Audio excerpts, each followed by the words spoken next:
আলহামদুলিল্লাহ।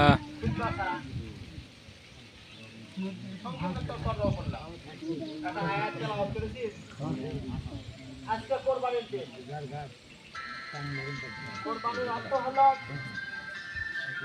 আল্লাহর নৈকট্য, কোন বস্তুর মাধ্যমে আল্লাহর নৈকট্য অর্জন করা।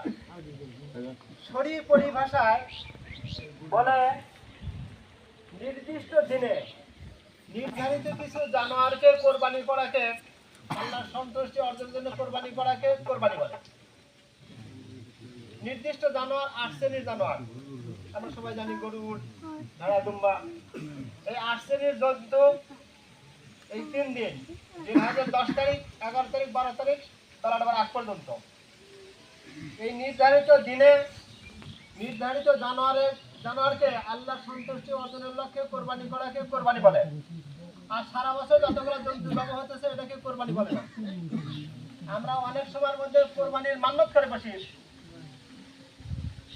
এখন কোরবানির মান্যত করলে কোরবানির দিনে আসা লাগে, অন্য দিনে জবাই করলে ওটা কোরবানি হয় না। যদি কোনো কারণবশত জানোয়ার রাখা যাচ্ছে না, অসুবিধা হচ্ছে, বেঁচে টাকা রাখে আবার কোরবানির সময় কিনে আবার সেই তার মান্যত পুরো করতে হয়। এই সামান্য মাছটা একটা পেঁচ খাওয়া যায়। আমরা চেষ্টা করবো এই 3 দিনে যতগুলো আল্লাহর রাস্তে কোরবানি করা হবে, জীব জানোয়ার জবাই করা হবে, এটা হলো কোরবানি। কোরবানি নতুন কোনো জিনিস নয়, আদম আলাইহিস সালাম থেকে আসছে। উম্মতে মুহাম্মাদের মধ্যে কোরবানি একটু দুইটা পার্থক্য।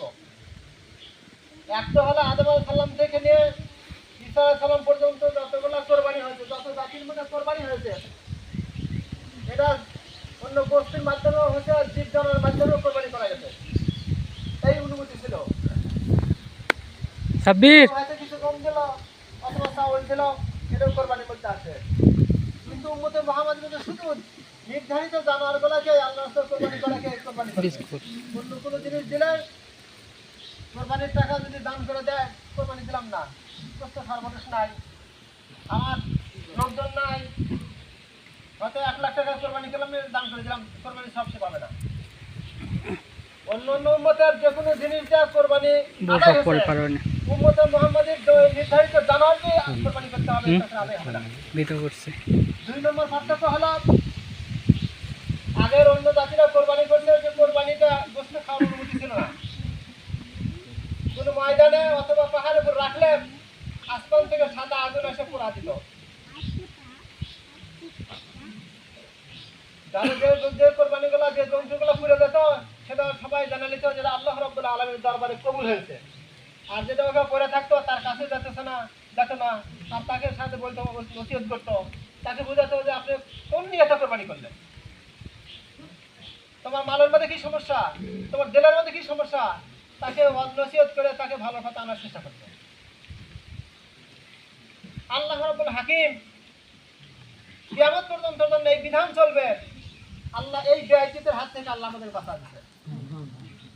তাছাড়া আমাদের কামাইয়ের যে হালত, টাকা পয়সার যে অবস্থা, আমাদের নিয়তের যে অবস্থা, আমাদের কিভাবে ব্যয় দিতে হতো।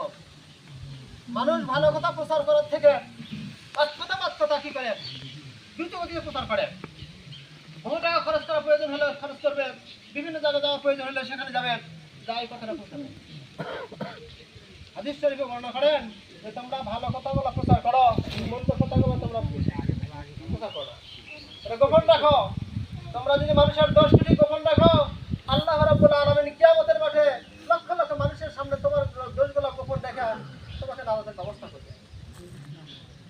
এর সময় তাদের আমাদের সম্পর্কে ওইদিকে আমি যাচ্ছি না, দুইটা পার্থক্য। এজন্য আমাদের কোরবানিগুলো আজকের দিনে কোরবানিগুলো কিভাবে কবুল হবে, আমরা সমস্ত আমাদের ময় মুরব্বী, চুল পাকা, দাড়ি পাকা মানুষ মুরব্বীরা আমাদের সাথে আছে, আলেম ওলামা আমাদের সাথে আছে, প্রতিটা মাসুম বাচ্চারা আছে, আমাদের যুবক ভাইয়েরা আছে, সবাই আমরা মিলে আমরা আল্লাহর কাছে দোয়া করবো যাতে আমাদের কোরবানিটা আল্লাহর তরফ করছে। কোরবানির যত ফজিলতের কথা এসেছে যদি কবুল হয়, হযরত আলী রাদিয়াল্লাহু তাআলা রিওয়ায়াত করেন যারা ইখলাসের সাথে কোরবানি করবে, কোরবানির জানোয়ারের খুর, হাড়